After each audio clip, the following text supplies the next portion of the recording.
திருச்சிற்றம்பலம். சிற்றம்பலத்தான் திருத்தோழன் சுந்தரன் நற்றமிழ் மாலை அணிநாவலூர் கொற்றவன் நம்பியாரூரன் பேர் நாம் ஒரு காலோதினால் தப்பிக்கும் தீவினையேதான். சிவசிவ. ஞானாசிரியராகவும் ஞான குருவாகவும் எம்மை வழிநடத்தும் நம்பி ஆரூரர் திருவடிகளையும் அண்ணாமலை பெருமான் திருவடிகளையும் மனம் மொழி மெய்களால் வணங்கி இன்றைய ஞான சிந்தனையை இதிலிருந்து தொடங்க இருக்கின்றோம். முதல்ல சங்க இலக்கிய ஆய்வு நடுவம் பெரம்பலூர் முன்னெடுத்து நடத்தும் இந்த சைவம் 100 நிகழ்வின் அமைப்பாளர்கள் மற்றும் இந்த நிகழ்வை ஒன்றாக்கி இன்று உங்கள் முன் கொண்டு வருவதற்கு அயராது உழைத்து கொண்டிருக்கும் அனைத்து நல் உள்ளங்களுக்கும் சிவநேய அன்பர்களுக்கும் என் முதல் கண் வணக்கங்களை சொல்லி நேரடியாகவே என் தலைப்புக்குள் செல்லுகின்றேன். இன்றைய தலைப்பு திருச்செந்தில் நிரோட்டக யமக அந்தாதி. இந்த பேரை கேட்கும்போதே நம்ம எல்லாருக்கும் ஒரு சந்தேகம் வரும். தமிழ் சம்பந்தப்பட்ட ஒரு கருத்தரங்கம், இதில் நிரோட்டகம் யமகம் என்னென்னமோ பேர் வருதே அப்படின்னு ஒரு கேள்வி வரலாம். இது அற்புதமான அழகான ஒரு தமிழ் நூல். இந்த நூலோடைய ஆசிரியர் சிவப்பிரகாச சுவாமிகள் என்று அழைக்கப்படுபவர். அதாவது தொண்டை நாடு சான்றோர் உடைத்து என்று சொல்லுவார்கள். அதன்படி காஞ்சிமா நகரத்தில் அவதாரம் செய்தவர் தான் நம்ம கற்பனை களஞ்சியம் சிவப்பிரகாசர். இவரை கற்பனை களஞ்சியம் சிவப்பிரகாசர் என்றும் துறைமங்கலம் சிவப்பிரகாசர் என்றும் நல்லாற்றூர் சிவப்பிரகாசர் என்றும் வழங்குகின்ற ஒரு மரபை இன்றளவும் நாம் பார்க்கின்றோம். இன்றில் இருந்து சுமார் ஒரு 350 வருடங்களுக்கு முற்பட்ட காலத்தை சேர்ந்தவர்.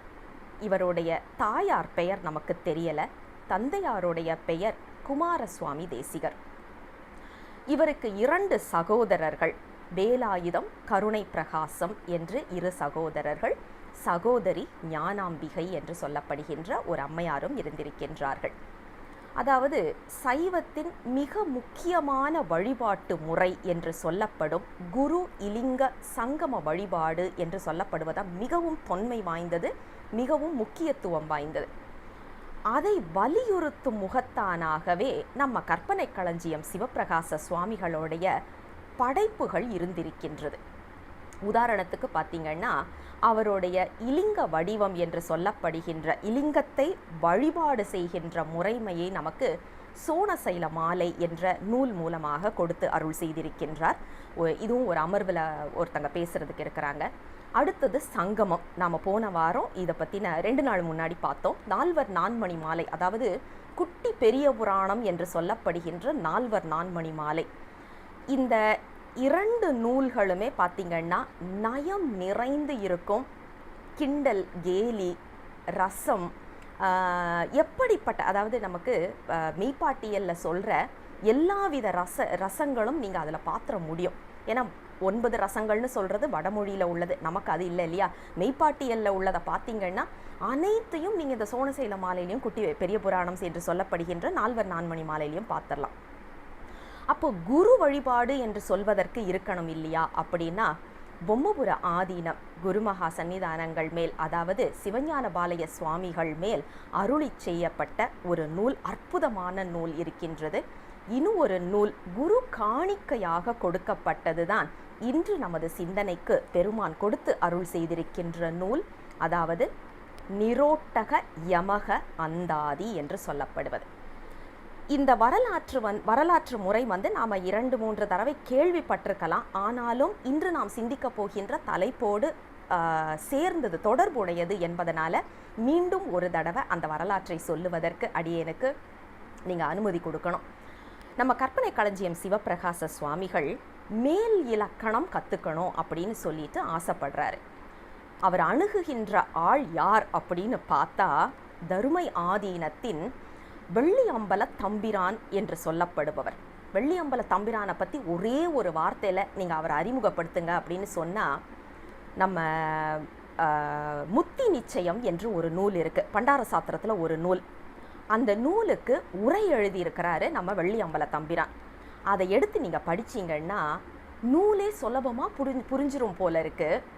உரை அத்தனை ஆழமுடையதாக இருக்கும். இன்னைக்கு வரைக்கும் புரியாத ஒரு நூல்னா அது முத்தி நிச்சயத்தோடைய அந்த உரை நூல் என்று தான் சொல்லணும். அது மிக இல்லை. அப்படிப்பட்ட தமிழ் புலமையும் ஞானமும் பெற்றவர் வெள்ளியம்பல தம்பிரான்.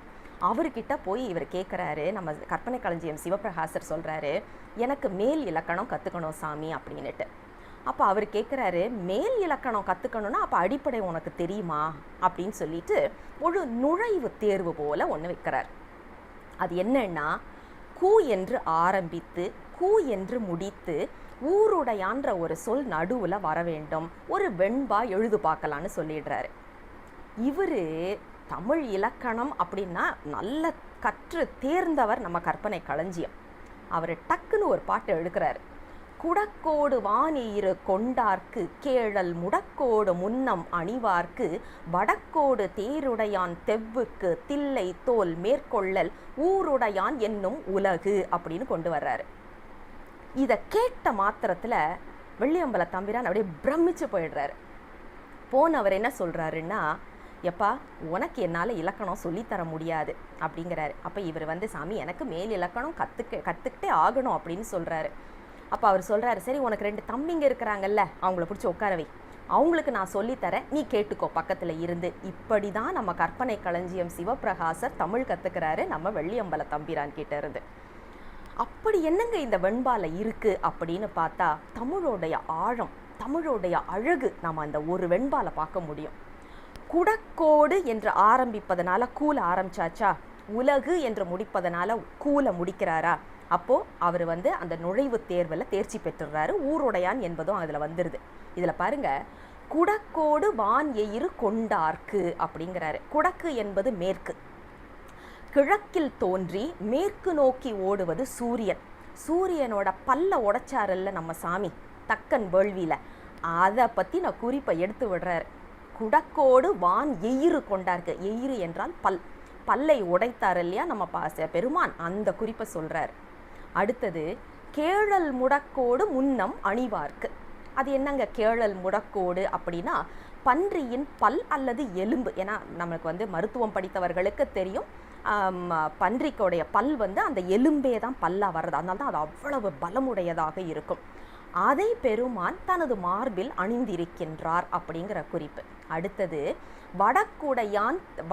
வடக்கோடு தேருடையான் தெவ்வுக்கு என்று சொல்லுகின்றார். வடக்கோடு தேருடையான் அப்படின்னா இது தென்றலை குறிக்கக்கூடியது. ஏன் அப்படின்னா, வடக்கு நோக்கி வருவது, தெற்கில் இருந்து வடக்கு நோக்கி வருவது தென்றல் என்று சொல்லப்படுவது. அவனை, அதாவது தென்றலை வாகனமாக கொண்ட மன்மதனுக்கு எதிரி என்று சொல்லி மன்மதனை எரித்த அந்த வரலாற்றினையும் சொல்லுகின்றார். இதில் ஒரு இலக்கண குறிப்பு நாம் யோசிக்கணும். வகரக்கிழவி நான்மொழி ஈற்றே என்று தொல்காப்பியத்தில் வருவது போல அவ் இவ் உப் தெவ் என்ற 4 வார்த்தைகள் இருக்கு இல்லையா, அந்த தெவ் என்பது தான் இங்கே வருகின்றது. இதில் இன்னும் ஒரு சிறப்பு என்னன்னு பார்த்தீங்கன்னா, வேற எந்த மொழியிலையும் இல்லாத ஒரு சிறப்பு என்னன்னு பார்த்தீங்கன்னா, இந்த காற்று அப்படின்னு ஒன்று இருக்குல்ல, வன்காற்று மென்காற்று, இது எல்லாத்தையும் நாம் சொல்லலாம். ஆனால் பெயர் காரணத்தோடு நம்ம தமிழர்கள் பெயர் வச்சது தான் அங்கே பயங்கரமாக தனியாக நிற்கக்கூடிய ஒரு விஷயம். வடக்கில் இருந்து வந்தால் அதற்கு பெயர் வாடை, தெற்கில் இருந்து வந்தால் அதற்கு பெயர் தென்றல், மேற்கில் இருந்து வந்தால் அதற்கு பெயர் கோடை, கிழக்கில் இருந்து வந்தால் கொண்டல். ஏன்னா அதான் மழையை கொண்டு வர்றது நம்ம தமிழ்நாட்டுக்கு. யோசிச்சு பாருங்க, அந்த காற்று என்று சொல்லப்படுவதையே எத்தனை அழகாக வைத்து அருள் செய்திருக்கின்றார்கள் நம்ம தமிழர்கள் அப்படின்னு பார்த்தா, ஒவ்வொன்றையும் நாம் பார்க்கும்போது எவ்வளவு தூரம் அந்த ஞானம் அவர்களுக்குள்ளால இருந்திருக்கு அப்படிங்கிறது பிரமிப்பாக இருக்கும். சரி, இப்போ திருப்பி நம்ம அந்த வெண்பாக்குள்ளே வருவோம். இதில் பாருங்க, தில்லை தோல் மேற்கொள்ளல் ஊருடையான் என்னும் உலகுன்னு முடிக்கிறாரா. இதில் நிரல் நிறையாக நாம் பார்க்கணும். இப்போ ஊருடையான் என்பதை ஊரை உடையவன் எடுக்கல அவர், ஊர் உடை ஆண் என்று பிரிக்கின்றார். அப்போ தில்லை என்பதை ஊர், தோல் என்பதை உடை, மேற்கொள்ளல் என்பதை ஆண் என்று எடுத்து இப்படி அதை நிரல் நிறையாக பொருள் எடுத்து இங்கே நமக்கு சொல்லி அருள் செய்கின்றார். இதை பார்த்துட்டு தான் நம்ம வெள்ளியம்பல தம்பிரான், எப்பா உனக்கு நான் தமிழ் சொல்லி கொடுக்க முடியாதுன்னு சொல்லிடுறாரு. சரி, இப்படி போகுது. தம்பிங்களை உட்காந்து படிக்க வைக்கிறாரு, இவரும் கூட இருந்து படிக்கிறாரு. இதில் ஒரு வரலாற்று செய்தி சொல்கிறாங்க, 9 நாள் தான் படித்தாங்கங்கிற ஒரு குறிப்பெல்லாம் சொல்கிறாங்க. அது நமக்கு அந்த அளவுக்கு அதுக்கான வரலாறாக நம்மளுக்கு தெரியலை. அதனால அதுவும் ஒரு குறிப்பை நாம் இங்கே எடுத்து வச்சுக்குவோம். படித்து முடிச்சிட்டாங்க. முடித்த உடனே இவங்களுக்கு வந்து திருச்செந்தூர் போகணும்னு ஒரு ஆசை வருது. அப்போ குருநாதர்கிட்ட போய் சொல்லிட்டு, நாங்கள் தான் படித்து முடிச்சிட்டோம் இல்லையா, குரு காணிக்கையாக நாங்கள் 300 பொன் கொடுக்குறோம் அப்படின்னு கொடுக்குறாங்க. அப்போ குருநாதர் அதை மறுத்து விடுகின்றார். எனக்கு இந்த காணிக்கையெல்லாம் வேண்டாம் அப்படின்னுறாரு. அப்போ கற்பனை களஞ்சியம் சிவப்பிரகாசர் கேட்குறாரு, எங்களுடைய தகுதி, நாங்கள் என்ன கொடுக்க முடியும்னு உங்களுக்கு தெரியும் சாமி, எங்களுடைய தகுதிக்கு ஏற்ப நீங்கள் சொல்லுங்கள், அதை நாங்கள் உங்களுக்கு கொடுக்குறோம் அப்படின்னு சொல்லிடுறாரு.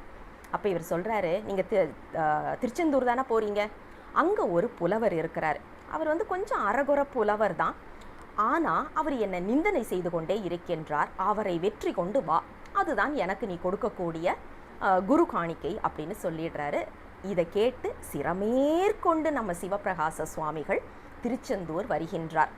அங்கே கோயிலில் பாடிக்கிட்டே அப்படியே சுற்றி கோயிலை வலம் வந்துட்டு இருக்கிறாரு. அப்போ இந்த அறகுறை புலவர்னு சொல்கிறார். ஆக்சுவலாக அவர் அறகுறைன்னு சொல்லக்கூடாது, ஏன்னா அந்த நூலை பார்த்தா நம்மளுக்கே தெரியும். அவர் வர்றார், வந்துட்டு இவர் பாடிட்டு இருக்கிறத பார்த்துட்டு நீர் யார் அப்படின்னு ஒரு கர்வத்தோடு வினவுறாரு. அப்போ கற்பனை களஞ்சியம் சிவப்பிரகாசர் சொல்கிறாரு, யாம் வெள்ளியம்பல தம்பிரானின் அடிப்புழுதி, அந்த அந்த தன்னை அப்படியே குருநாதரின் திருவடிகளுக்கு ஒப்படைக்கின்ற அந்த பணிவு இருக்குது தெரியுமா, அதுதான் கற்றவர்கள் என்று சொன்னால் அந்த பணிவு இருக்கணும். பணிவு இல்லைன்னா அவங்க என்ன படித்தும் பிரயோஜனம் இல்லை. இதை நமக்கு சான்றாக வாழ்ந்து காட்டியவர் கற்பனை களஞ்சியம் சிவப்பிரகாசர்.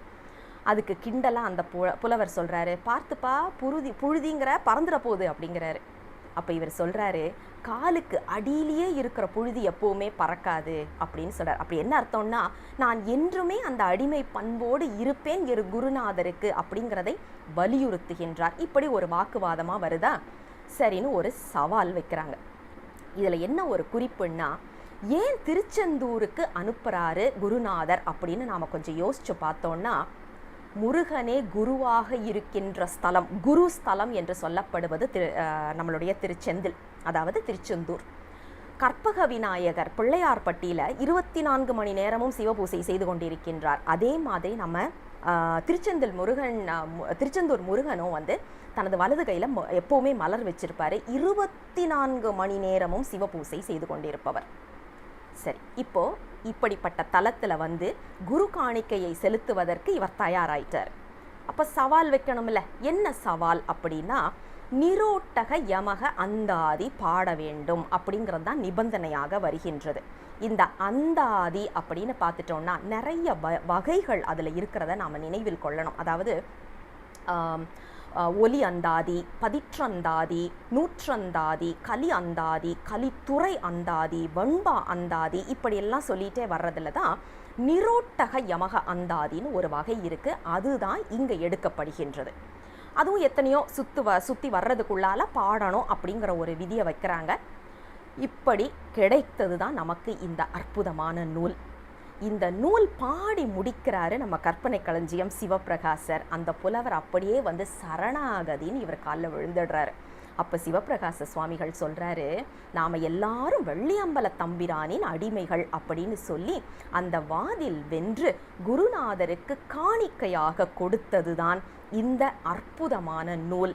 இந்த நூலை பற்றி தான் இன்றைக்கே நம்மளுடைய சிந்தனைக்கு பெருமான் கொடுத்து அருள் செய்திருக்கிறாரு. சரி, இப்போ நம்ம நூலுக்குள்ளால போகலாம். திருச்செந்தில் நிரோட்டக யமக அந்தாதி என்பதுதான் இந்த நூலின் பெயர். இதில் திருச்செந்தில் அப்படின்னு எடுத்தாச்சுன்னா நம்ம எல்லாருக்கும் தெரியும், திருச்செந்தூர் அங்கே இருக்கக்கூடிய செந்தில் ஆண்டவர் அப்படின்றது. இதை பெயர் சொல்ல நாம் எடுக்கலாம். ஆனால் தமிழோட அழகை பாருங்க, பிரித்தா வேற ஒரு பொருள். திரு கூட்டல் செந்து கூட்டல் இல் அப்படின்னு பிரிச்சிங்கன்னா, திரு என்று சொல்லப்படுவது பக்குவப்பட்ட, அதாவது அருள், பக்குவப்பட்ட அருள் பெற்ற அப்படின்னு வரும். செந்து என்றால் ஆன்மாக்கள், இல் என்றால் வீடு, அதாவது அடைக்கலமாக புகக்கூடிய இடம். இதில் பக்குவப்பட்ட ஆன்மாக்கள் அடைக்கலமாக புகும் இடம் என்பதனால தான் இதுக்கு திருச்செந்தில் அப்படிங்கிற பெயர். இப்போ அடுத்த கேள்வி நம்ம எல்லாருக்கும் மனசில் வரலாம், ஏங்க கற்பனை களஞ்சியம் சிவப்பிரகாசர் வீர சைவராச்சே, அவர் வந்து சிவபெருமானை தவிர வேற யாரையும் பாட மாட்டார் இல்லையா, அவர் எப்படி முருகப்பெருமானை பாடியிருக்க முடியும் அப்படின்னு ஒரு கேள்வி எல்லார் மனசுலையும் வந்து நிற்கணும். அடியேன் மனசுலையும் சாமி அந்த கேள்வியை கொடுத்தது உண்மை. அதற்கு காரணம், அதற்கு பதில் நாம் எங்கே பார்க்கலாம் அப்படின்னா அருணகிரி பெருமான் கிட்ட தான் பார்க்க முடிகின்றது இதற்கான பதிலை. அதாவது பூமி அதனில் பிரபுவான புகழியின் வேத்தகர் போல அமிர்தகவி தொடை பாட அடிமைதனக்கு அருள்வாயே சமரில் எதிர்த்த சூர்மாள தனியாயில் வேட்டருள்வோனே நம சிவய பொருளானே ரசதகிரி பெருமாளே நம சிவய பொருளானே ரசதகிரி பெருமாளே. இப்படி ஐந்தெழுத்தின் வடிவமாக இருக்கக்கூடிய சிவமும் ஐந்தெழுத்து வடிவமாக இருக்கக்கூடிய முருகனும் ஒருவர் என்பதை நமக்கு அருணகிரி பெருமான் சொல்லி அருள் செய்கின்றார். இது நம்ம கற்பனை களஞ்சியம் சிவப்பிரகாசர் இந்த நூல் பாடுவதற்கு மிக வசதியாக இருக்கின்றது. அடுத்தது நீரோட்டகம். இதை நிறைய பேர் நீரோட்டகம்னு சொல்கிறாங்க. அது தவறு. தமிழ் தெரிந்த நாமாவது அதை சொல்லக்கூடாது. அது நீரோட்டகம் இல்லை, நிர் ஓட்டகம். அதாவது நிர் ஓஷ்டகம் என்று சொல்லப்படுவதுதான் நிர் ஓட்டகமாக மாறுகின்றது. ஏன்னா ஷா என்பது தமிழில் இல்லாததுனால அது ஓட்டகம் என்பது. ஓஷ்டகம் அப்படின்றது வடமொழி சொல். அப்படி என்றால் உதடுகள் என்று அர்த்தம். நிர் அப்படிங்கிறது எப்போவுமே மறைப்பொருளாக, அதாவது எதிர்மறை பொருளாக வருவது. நிர்பயம் அப்படின்வாங்க இல்லையா, நிர்மால்யம் அப்படின்வாங்க இல்லையா, அந்த மாதிரி. நிர் ஓஷ்டகம் அப்படின்னா உதடுகள் ஒட்டாமல் இருக்கிறது அப்படின்னு பொருள். அதாவது அழகிய தமிழில் இதற்கு பெயர் இதழ் அகல். இதழ் அகல், அதாவது இதழ்கள் அகன்றே இருந்து பாடக்கூடிய பாடல். அப்படின்னா என்ன பொருள் அப்படின்னா ம ப வா இந்த மூன்று வரக்கூடாது. சரி, இது மூன்று வரக்கூடாது, ஒத்துக்கலாம். ஆனால் அது மட்டும் இல்லைங்க, உதடுகளில் அசைவே வரக்கூடாது. அப்படின்னா என்ன அர்த்தம்? உ ஊ ஓ ஓ அவ் வரக்கூடாது. இந்த 8 எழுத்துக்கள் நீங்களாக பாட வேண்டும். மா வா பா உ ஊ ஓ ஓ அவ் இது எல்லாமே இல்லாமல் பாடணும். யோசிச்சு பாருங்க. இன்னைக்கு இதை பாடினாதான் ஒருத்தருக்கு முதுகலை பட்டமே கொடுப்போம் தமிழ்லன்னு சொன்னால் நம்மள நிறைய பேர் நம்மளோட எம்ஏ தமிழை கொடுத்துட்டு ஓடியே போயிட வேண்டியது தான். அப்படிப்பட்ட அற்புதமான நூல் தான் நம்ம கையில் இன்னைக்கு கொடுத்துருக்கிறாரு பெருமான் அப்படின்னு நினைக்கும் போதே நாமெல்லாம் எத்தனை புண்ணியம் செய்தவர்கள் என்பது தான் இங்கே நினைவில் வருகின்றது. உதடு ஒட்டாமல் பாடுவது அப்படின்னா அது மருத்துவத்திலையும் நிற்கிறது, யோக நிலையிலையும் நிற்கிற ஒரு குறிப்பு. அதாவது நாம் மூச்சுக்காற்று உள் இழுக்கிறோம் இல்லையா, அதுக்கு பேர் பூரகம். மூச்சுக்காற்று வெளியில் விடுவது ரேசகம் என்று சொல்லப்படுவது. மூச்சுக்காற்றை உள்ளேயே நிறுத்தி வைப்பது கும்பகம்.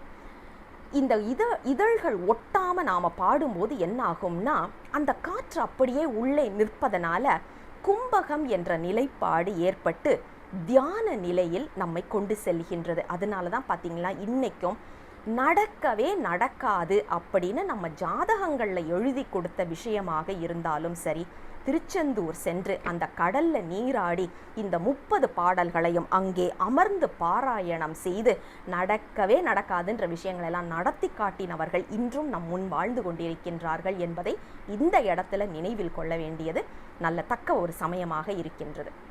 இதுதான் திருச்செந்தில்னு பார்த்துட்டோம், நிரோட்டகம்னு பார்த்துட்டோம். இப்போ அடுத்தது யமகத்தை பார்ப்போம்.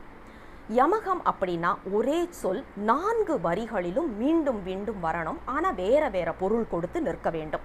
நம்ம திருஞான சம்பந்தர், அதாவது காழிப்பிள்ளையார் என்று செல்லமாக அழைக்கப்படுகின்ற முதல் 3 திருமுறைகள் அருளி செய்த நம்ம திருஞான சம்பந்தர் 5 பதிகங்கள் இந்த யமகத்தில் பாடியிருக்கிறாரு. யமகத்தில் ஒரே ஒரு பாடல் நம்ம திருச்செந்தில் நிரோட்டக யமக அந்தாதியிலிருந்தே ஒரு பாடலை எடுத்துக்காட்டாக பார்ப்போம். அதாவது ஒரே சொல் 4 வரிகளிலும் வரணும், மீண்டும் மீண்டும் வரணும், வேறு பொருள் கொடுத்து வர வேண்டும். கந்தரங்கானந்தனில் சென்றடங்கில் என் காசிக்கனே கந்தரங்கனா கந்தரங்கானந்த நண்ணில் என் கண்ணிய கட்டழக கந்தரங்கானந்த நின்றாடெல்லெழில் செந்தில் கண்டிரஞ்சி கந்தரங்கானந்த நல்க சனனங்கடந்திலரே. ஒரு இடத்துல கூட உதடுகள் மாறவே இல்லை. அதே நேரத்தில் அந்த கந்தரங்கானந்த என்ற சொல் பார்த்திங்கன்னா 4 வரிகளிலும் மீண்டும் மீண்டும் வருகின்றது. ஆனால் இதை பொருள் படிக்கணும்னா பதம் பிரித்தால் தான் புரியும். முதல் வரியில் வர்றது கந்தரம் கானந்தனில் அப்படின்னு படிக்கணும். 2வது வரி கம் தரம் கால் நந்த நன்னில் அப்படின்னு பார்க்கணும். 3வது வரியில் கந்தரம் கான் நந்த நின்று என்று பார்க்கணும். 4வது வரியில் கந்தர் அங்கு ஆனந்தம் நல்க என்று பார்க்கணும். ஆக கந்தரங்கானந்த என்பது நமக்கு ஒரே சொற்றொடர் போல தெரிந்தாலும் அதை பதம் பிரிக்கும் போது வேறு வேறு பொருள் கொடுத்து இருப்பதை நாம் இந்த இடத்துல நினைவில் கொள்ள வேண்டும். சரி, அடுத்தது பாருங்க, அந்தாதியாக வர வேண்டும். இது நாம் ஏற்கனவே பார்த்துட்டோம். அந்தாதியாக வரணும் அப்படின்னா ஒரு பாடலில் வருகின்ற இறுதி எழுத்தோ சொல்லோ அல்லது ஒரு பகுதியோ, உதாரணத்துக்கு சீர் அசை எழுத்து எது வேணாலும் இருக்கலாம், அது அடுத்த பாடலுடைய ஆரம்பமாக வர வேண்டும். இந்த முறைமை தான் அந்தாதி என்று சொல்லுவார்கள். அந்தாதின்னு சொல்லியாச்சுனாலே 100 பாடல்கள் கொண்டது. சிவபெருமான் திருவந்தாதி 11ஆம் திருமுறையில் இருக்கிறது. அற்புத திருவந்தாதி நம்ம காரைக்கால் அம்மையார் எழுதினது, அதுவும் 11ஆம் திருமுறையில் இருக்கிறது. இது எல்லாமே பார்த்திங்கன்னா 100 பாடல்கள் கொண்டதாக இருக்கும். ஆனால் அந்தாதி என்பது 30 பாடல்கள் கொண்டதாகவும் இருக்கலாம் என்ற ஒரு இலக்கணத்தை நம்ம கற்பனை களஞ்சியம் சிவப்பிரகாசர் கையில் எடுக்கிறார். இதில் பார்த்திங்கன்னா முதல் பாடல் யானை கண் அப்படின்னு ஆரம்பிக்கிறாரு, முடிக்கும்போது எய்தினனே அப்படின்னு முடிக்கிறாரு. அந்த 2வது பாடலில் பார்த்திங்கன்னா தினகரன் அப்படின்னு ஆரம்பித்து சிந்தையனே அப்படின்னு முடிக்கிறாரு. அப்போ 3வது பாடல் அந்த சிந்தனை அப்படிங்கிறதை எடுத்து சேர்ந்தனனே அப்படின்னு முடிக்கிறாரு. அது அப்படியே 4வது பாடலில் தனத்தல அப்படின்னு அப்படியே எடுக்கிறார். ஆக அப்படியே ஒரு பூமாலை கோப்பது போல அழகாக அந்தாதி முறைப்படி ஒன்றோடு ஒன்று பிணைந்து அற்புதமாக வருகின்றது. யோசிச்சு பாருங்க, அந்தாதின்னு ஒரு இதை முடிக்கிறாரு, அதை அடுத்த வரிக்கு எடுக்கிறாரு, அது யமகமாக வரணும் அப்படின்னா எப்படிப்பட்ட ஒரு தமிழ் புலமை இருந்திருக்கணும் நம்ம கற்பனை களஞ்சியம் சிவப்பிரகாசருக்கு அப்படின்னு நாம் கொஞ்சம் யோசித்து பார்க்கணும். அது மட்டும் இல்லைங்க, இந்த நூலில் உள்ள கடினத்தன்மை இன்னும் ஒன்றும் வைக்கிறாரு. கட்டளை கலித்துறையில் அமைக்கின்றார். அதாவது எழுத்தெண்ணி பாடுவது இந்த யாப்பு அமைப்பு. நேர் 16 நிறை 17 என்பது விதி. ஆரம்பிப்பது நேரசையாக இருந்தால் ஒற்று நீக்கி 16 எழுத்துக்கள் இருக்க வேண்டும். நிறையசையாக இருந்தால் 17 எழுத்துக்கள் கொண்டு விளங்க வேண்டும். இதுதான் இதோடைய கணக்கு. அப்படி கட்டளை கலித்துறையிலும் இதை அமைக்கின்றார். அதாவது திருச்செந்தில் என்ற திருத்தலத்தின் மேல் நிரோட்டகமாக யமகமாக அந்தாதியாக கட்டளை கலித்துறையில் 30 பாடல்கள் பாடுகின்றார் நம்ம கற்பனை களஞ்சியம் சிவப்பிரகாசர்னா அவருடைய தமிழ் மேல் இருந்த ஆறாத காதல் மட்டுமே தான் இதற்கு காரணமாக இருந்திருக்க முடியும். இங்கே ஒன்று சொல்கிறதுக்கு கடமைப்பட்டிருக்கேன். என்னுடைய படிப்பாக இருக்கட்டும், என்னுடைய தொழிலாக இருக்கட்டும், எல்லாமே முழுவதுமே ஆங்கிலம் சார்ந்தது. 2014 முதல்ல என் கையில் பெருமான் திருமுறைகளை கொடுக்கும்போது அந்த தமிழ் படிக்கவே தெரியலை. பிரித்து படிக்க தெரியாமல் எப்படி திணறினேன் அப்படின்றது சாமிக்கு தான் தெரியும். அன்னைக்கு அழுதது மறக்க முடியாத தருணம். படிக்க தெரியலை, அதை எப்படி எடுத்து எழுத்து கூட்டி வாசிக்க தெரியலை. ஆனால் அது ஒரு படிக்கல்லாக அமைந்தது என்னுடைய இந்த பயணத்துக்குன்னு சொல்லணும். எனது குருநாதர் நம்பி ஆரூர் கைப்பிடித்து ஒவ்வொரு இடத்துலையும் எங்கெங்கே எப்படியெல்லாம் சொல்லிக் கொடுக்க முடியுமோ அத்தனை அழகாக தமிழை சொல்லிக் கொடுத்து இன்று முதுகலை தமிழ் முதல் வகுப்பில் தேர்ச்சி பெற வைத்து இத்தனை கடினமான ஒரு நூலை உங்கள் முன் படிக்க வைத்திருக்கின்றார். அப்படின்னா முயற்சி திருவினையாக்கும் என்பது உலகியல் சார்ந்த பழமொழி.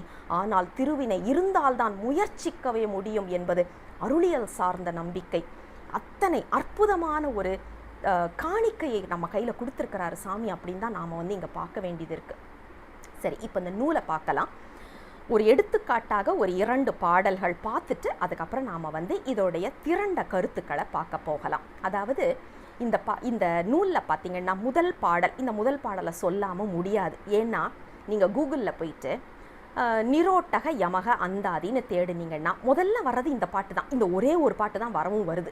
எடுத்துக்காட்டாக எல்லா இடத்துலையும் சொல்கிற ஒரு பாட்டு. அதனால் அதை நாம் சொல்லாமல் போனோம் அப்படின்னா அது நல்லா இருக்காது. அதாவது திருநெல்வேலிக்கு போய் அல்வா சாப்பிடாம வர்றதுக்கு சமம் ஆகிடும். அதனால இந்த பாடலை பார்த்துட்டு அடுத்த ஒரு பாடலையும் எடுத்துக்காட்டாக பார்க்கலாம். இதில் பாருங்கள், முதல் பாடலே யானை கண்டங்கரி சென்றே தெழில் செந்தில் இன்றடைந்தே யானை கண்டங்கரிய கங்கையிலையை எய்ந்த தகை யானை கண்டங்கரி சேரெண்டி காக்கின் நல்கி நல்லிசை யானை கண்டங்கரிதாகிய சீர்கதி எய்தினனே. இதை பார்த்தோன்னா நமக்கு என்ன தோணும், என்னங்க இது ஒரே யானை கண்டங்கரினே வருது அப்படின்னு. ஆனால் இதை எப்படி பார்க்கணுன்னு பாருங்கள். பதம் பிரிச்சாச்சுன்னா உங்களுக்கு உரைநூலே தேவை கிடையாது, அப்படியே அழகாக பொருள் புரிஞ்சிருது. யானை கண் தங்கு அரி சென்று ஏத்து எழில் செந்தில். இது யாருன்னு நமக்கு தெரியும். யானையில் வழிபடுறவன் யாருன்னா இந்திரன் தான். இந்திரனை பற்றினா குறிப்பு. இன்று யான் அடைந்தே ஐ கண்டம் கரியர்க்கு எங்கள் சிவபெருமான் அம் கையிலையை எய்ந்த தகை ஆண் ஐக்கு அண்டம் கரிசேர் எண் திக்கு ஆக்கினர்க்கு ஈநல் இசையானை. அந்த ஓங்கார பிரணவத்தை சொன்னார் இல்லையா, அந்த வரலாற்றை இங்கே சொல்லு.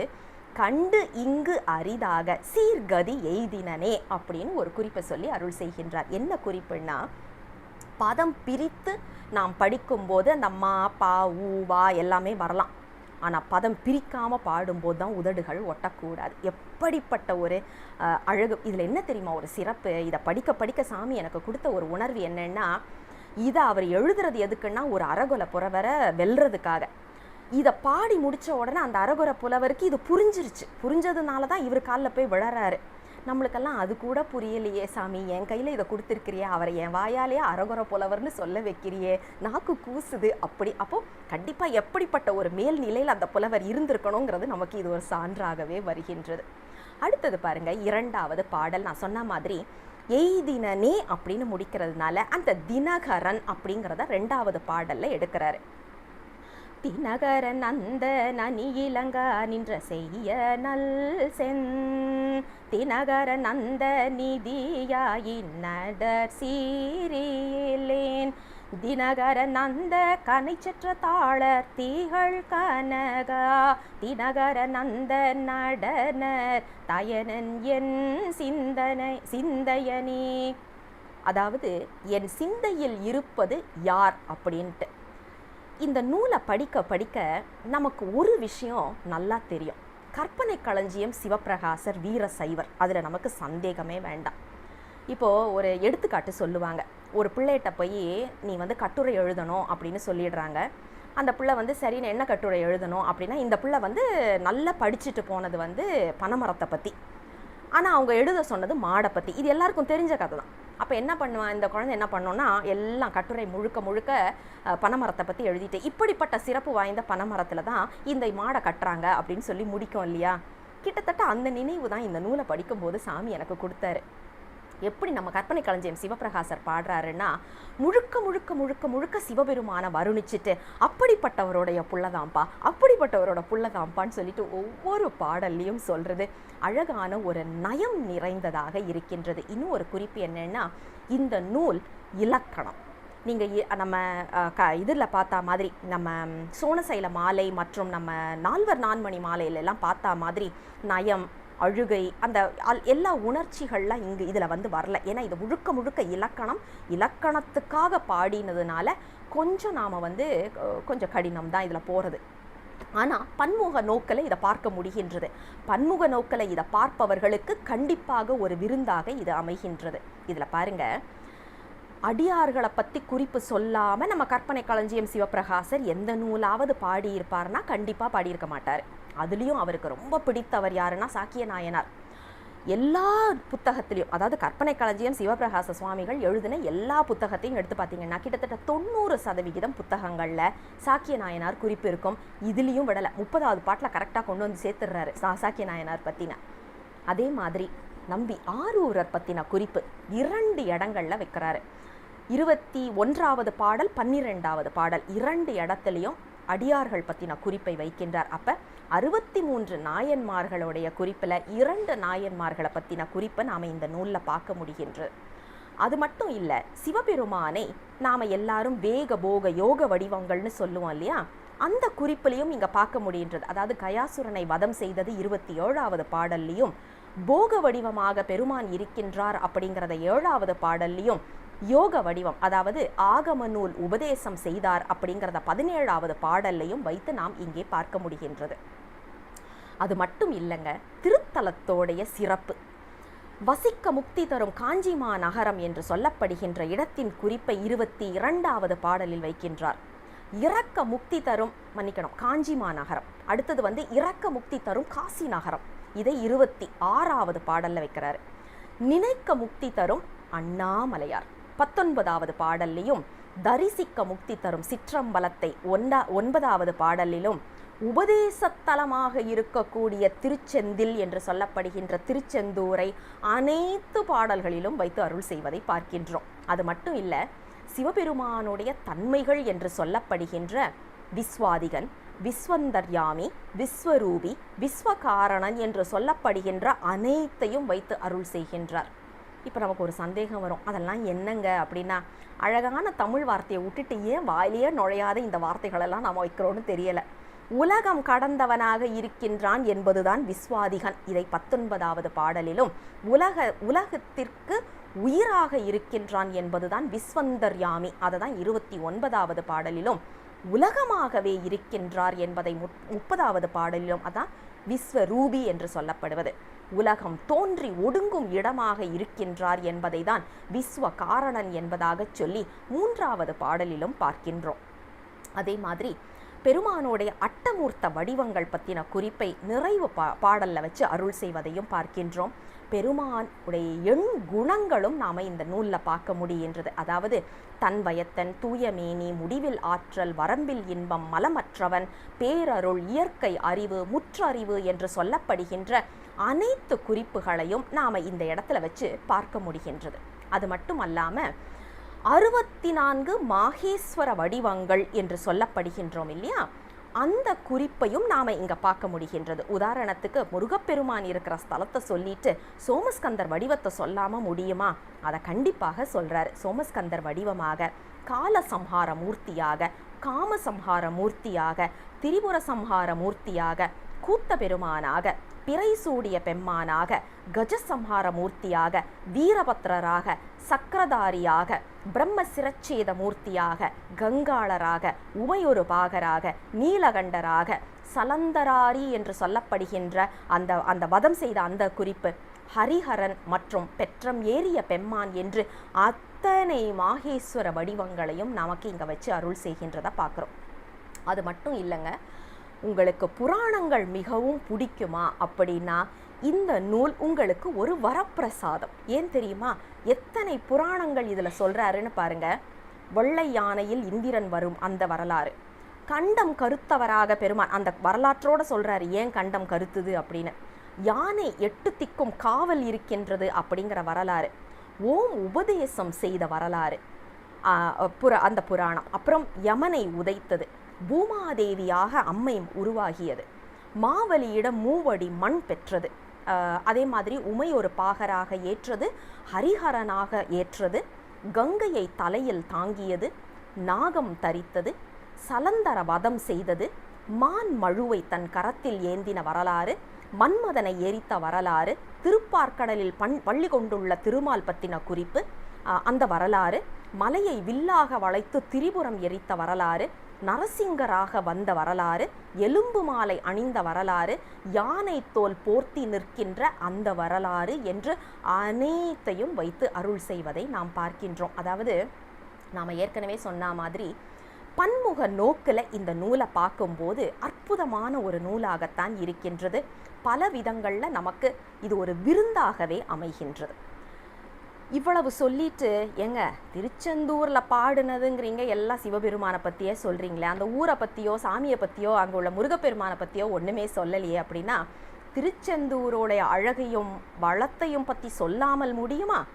அங்கே கருப்பு தோட்டம் இருக்கின்ற அந்த குறிப்பு எப்படி வளம் நிறைந்ததாக இருக்கின்றது அப்படிங்கிறது, சங்குகள் ஊர்ந்து வருகின்ற அந்த அந்த குறிப்பு, அதாவது அத்தனை வளம் நிறைந்ததாக இருக்கின்ற தாமரை மலர்கள். நம்ம கற்பனை களஞ்சியத்துக்கு வந்து எப்போவுமே அந்த தாமரைனா ஒரு தனி கண்ணோட்டம் உண்டு அவருக்கு. ஏன்னா நம்ம சோனசைல மாலையில் பார்த்தீங்கன்னா, இதை சொல்லாம முடியாது, அவருடைய தாமரை அப்படின்னா. சோனசைல மாலையில் பார்த்தீங்கன்னா அவர் சொல்லுவார், அந்த தாமரை மலர்கள் இப்படி இருக்குல்ல, அது பார்த்தா எப்படி இருக்கான், ஜோதி ஏற்றி வச்சாமா. ஏன்னா அது நல்ல அந்த சிவப்பு கலரில் இருக்கும் இல்லையா, அல்ல ரோஸ் கலரில் இருக்கும் இல்லையா, இப்படி எடுத்தால் கற்பூரத்தை ஏற்றி வச்சா அந்த தீபம் எப்படி இருக்கும் அப்படி இருக்கான். அது மட்டும் இல்லையா, இயற்கை வந்து பெருமானை பார்த்து வணங்குற மாதிரி இருக்கான். இப்படியெல்லாம் கற்பனை வைப்பார். நம்ம திருச்செந்தூர் இந்த நிரோட்டக யமக அந்தாதியில் ஒரு கற்பனை வைக்கிறாரு பாருங்க. முருகப்பெருமானுடைய திருப்பாதங்களை அந்த அழகிய தாமரை மலர்கள் பார்க்குதான், பார்த்த மாத்திரத்தில் ஐயோ இத்தனை அழகு என்கிட்ட இல்லையேன்னு சொல்லிட்டு அப்படியே கருத்து போய் தலையை தொங்க போட்டுடுதான். அந்த அளவுக்கு ஒரு நயம், அவருடைய பாடல்களில் நயம்னா குறைச்சலே இருக்காது இல்லையா, அதெல்லாம் அத்தனை ரசிக்க முடிகிறதா இருக்குது. அதே மாதிரி நத்தைகள் ஊர்ந்து வருகின்ற இடமாக இருக்கின்றது அப்படின்ற ஒரு குறிப்பையும் வைக்கின்றார். என்ன பொருள்னா, அந்த காலத்தில் எல்லாருமே வந்து சைவர்களாக இருந்திருக்கிறாங்க. இன்றைக்கி பார்த்திங்கன்னா நத்தை எங்கேயாவது ஒன்று ஊறிச்சுன்னா நம்ம விட்டு வச்சுருப்போமா, எடுத்து பொறின்னு பொறிச்சிருவோம். கடல் அலைகள் எழுப்புக, அதுவும் இனிமையான ஓசைகள் உடைய கடல் அலைகளை பற்றின குறிப்பு, முத்துக்கள் சிந்தி கிடக்கின்றது என்று அத்தனை வளம் நிறைந்ததாக இருக்கின்றதாம். கோயிலில் வந்து பொன் வேந்திருக்கின்றார்களாம். அந்த இடங்களில் கயல் மீன்களும் அன்னங்களும் நிறைய இருக்கின்றதாம். சந்தன மரக்காடுகளாக இருக்கின்றது, மலர் சோலைகள் நிறைந்து இருக்கின்றது அப்படிங்கிற குறிப்பெல்லாம் வைத்து அருள் செய்வதை நாம் பார்க்க முடிகின்றது. இவ்வளவெல்லாம் சொல்கிறாரு. நம்ம சிவபெருமானுடைய அணிகலன்களையும் விட்டு வைக்கலைங்க. அவர் என்னெல்லாம் மேக்கப்னு சொல்கிறோம் இல்லையா இன்னைக்கு, அந்த மாதிரி அவருடைய அணிகலன்கள்.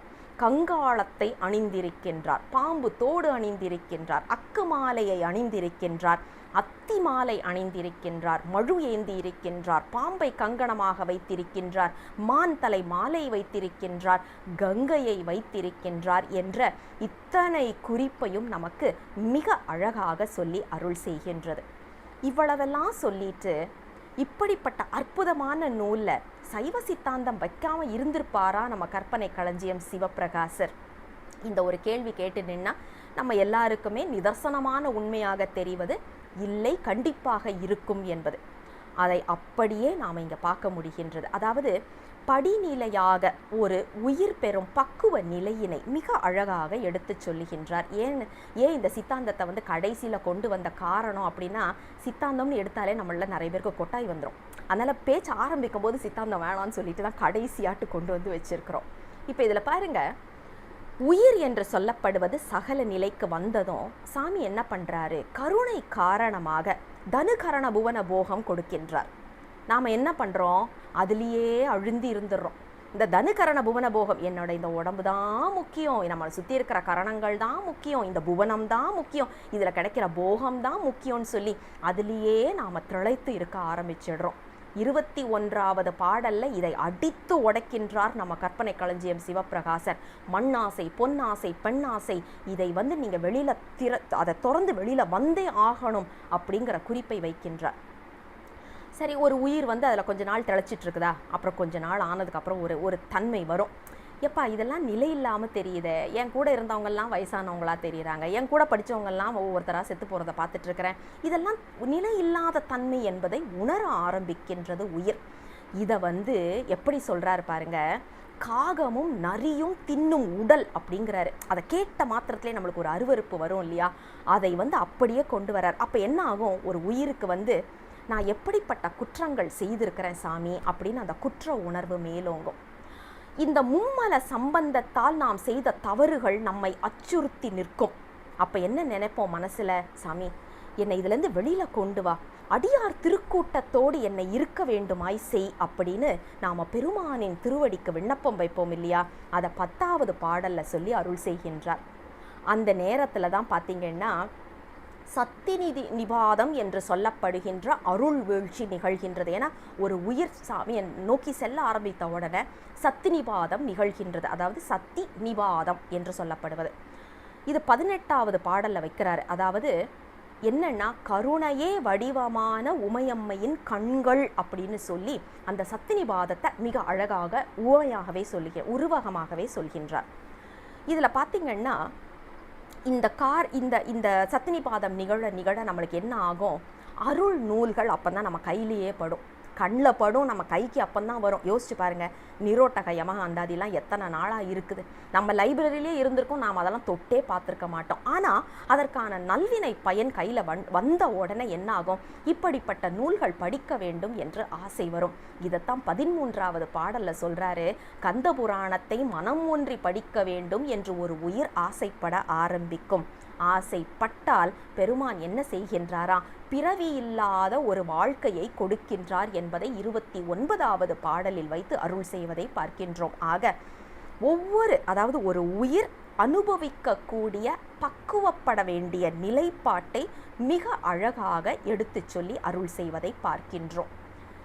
அதே மாதிரி இன்னும் ஒரே ஒரு குறிப்பு, சித்தாந்தம் குறிப்பு தான்.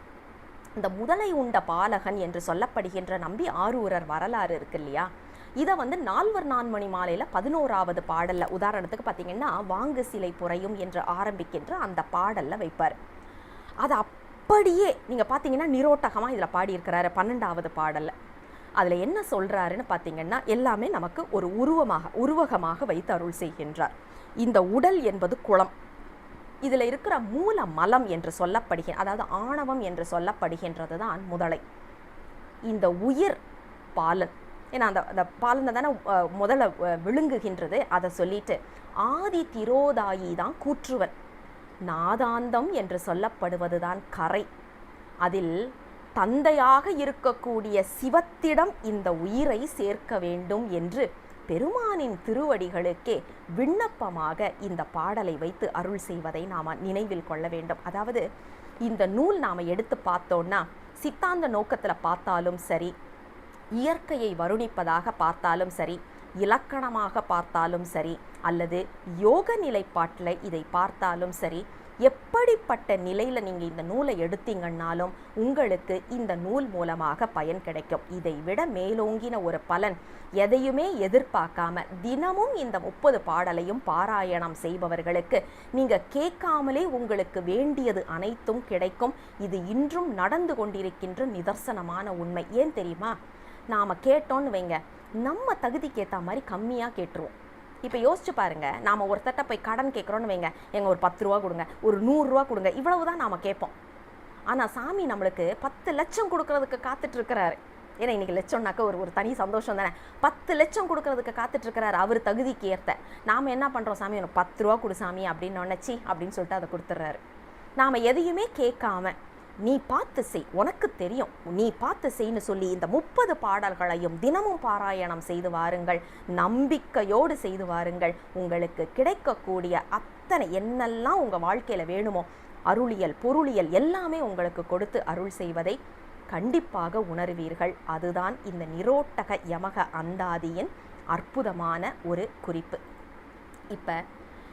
இப்படிப்பட்ட நூல்கள் வேற எந்த மொழியில் இருக்குன்னு தெரியாது, இது வரைக்கும் பார்த்தது கிடையாது. வடமொழியிலையும் இல்லை பார்த்தது கிடையாது, அதே மாதிரி நம்மளுடைய ஆங்கிலத்திலும் பார்த்தது கிடையாது, இனியும் வரப்போவதும் இல்லை. இப்படிப்பட்ட நூல்கள்லாம் இப்போ எழுதுறதுக்கு யாராவது இருக்கிறாங்களா அப்படின்னா கண்டிப்பாக இல்லை. அதையும் நாம் யோசிக்கணும். அப்போ இப்படிப்பட்ட பொக்கிஷங்களை நம்மளால் உருவாக்க முடியலை. ஆனால் அழியாமலாவது காத்து அடுத்த தலைமுறைக்கு கொண்டு செல்லணும் இல்லையா? அடுத்த தலைமுறைக்கு இதனுடைய பெருமைகளை எடுத்து செல்ல வேண்டியது நமது கடப்பாடாக இருக்கின்றது. என்னுடைய இந்த பொழிவோடைய ஒரு விண்ணப்பமாக இப்போது உங்கள் திருவடிகளுக்கு நான் வைப்பது, எத்தனையோ தமிழாசிரியர்கள் இங்கே கேட்டுக்கொண்டிருக்கின்றீர்கள், தமிழ் துறையை சார்ந்தவர்கள் இருக்கின்றீர்கள். கண்டிப்பாக இப்படிப்பட்ட நூல்கள் அழியாமல் அடுத்த தலைமுறைக்கு கொண்டு செல்ல வேண்டியது உங்களுடைய வேலை, உங்களுடைய கடப்பாடு. இது நம்மளுடைய சொத்து, மொழியின் வளமை, பெருமை கொள்ள செய்ய ஒரு நம்மளை புலகாங்கிதம் அடைய செய்யக்கூடிய பாடல்கள். இதை சைவம்னு பார்த்து இதில் இருக்கிற தமிழை விட்டுடாதீங்க அப்படிங்கிறது தான் உங்களுக்கு தாழ்மையோடு வைக்கக்கூடிய விண்ணப்பமாக இருக்கின்றது. இன்றைய பொழிவுக்கு வாய்ப்பு கொடுத்த அனைத்து நல் உள்ளங்களுக்கும் நன்றிகளை சொல்லி என்னுடைய உரையை இதோடு நிறுத்திக் கொள்கின்றேன். சிவாய நம. திருச்சிற்றம்பலம். தென்னாடுடைய சிவனே போற்றி, எந்நாட்டவர்க்கும் இறைவா போற்றி, அண்ணாமலையம் அண்ணா போற்றி, கண்ணார் அமுதக் கடலே போற்றி. சிவசிவ திருச்சிற்றம்பலம்.